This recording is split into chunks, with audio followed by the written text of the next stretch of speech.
purpose, the why around what we're doing really kind of stems from my background.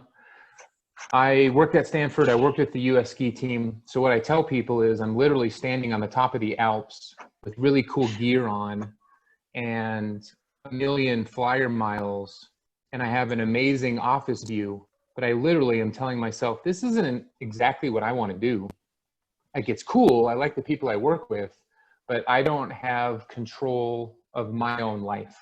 So at that point, I said, you know what, I'm going to step away from the clinical side of athletic training and I'm going to get jobs in other industries. But at the same time, I kept one foot in the profession, and I am the treasurer of our district. So the reason that's important is I've been straddling the profession of athletic training, and then I've been in other industries. So now I was working in other industries. Those jobs ranged from working for an organization called the Dental Cooperative. I worked for Kinesio, did high-level business development around the world. And I realized that athletic training has an opportunity that athletic trainers just don't know about. And it's really around the business side. I'm looking at these other business models. I'm looking at these other service models and saying, this would work in athletic training, just no one has brought it to it. So the reason I talk about being the treasurer is the DST committee within the NATA is one of the who's who of the groups in the profession.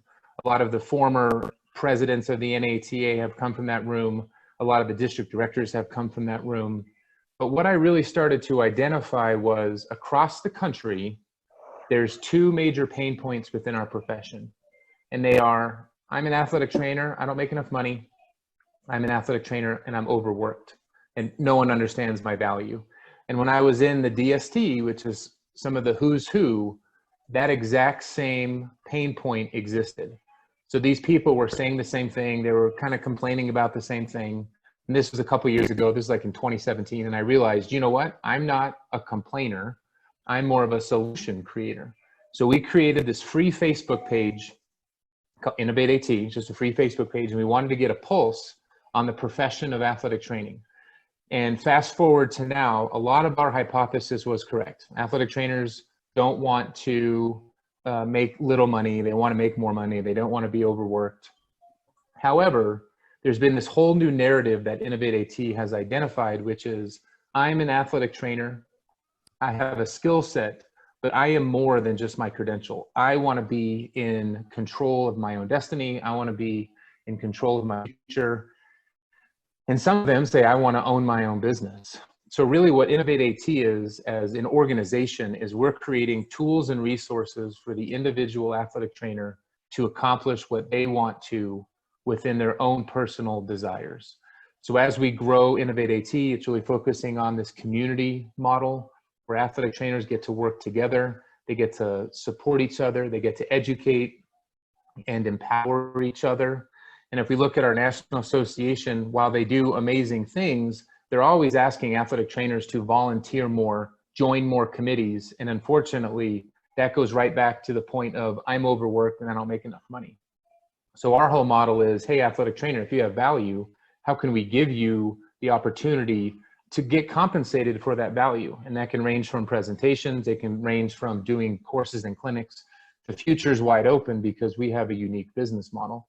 And the reason we're able to do that stuff within InnovateAT as a business is we're small, we're nimble, we're not a national association. So a lot of athletic trainers across the country look at the NATA as the solution for all of their problems, but the NATA is just like any other national association in any industry. They're focused on three things: advocacy, networking, and providing the basic education to keep the credential. And athletic trainers constantly look at other people to say, what can you do for me? How can you fix my life? How can you make more money? And the NATA is focused on the profession, whereas we're focused on the professional. So that's like the real quick 30,000 foot overview of InnovateAT and how we're getting these athletic trainers that really understand, hey, where can I find it? Our education system doesn't provide it. And we're really building models that are based on other industries that exist and other services and other healthcare disciplines.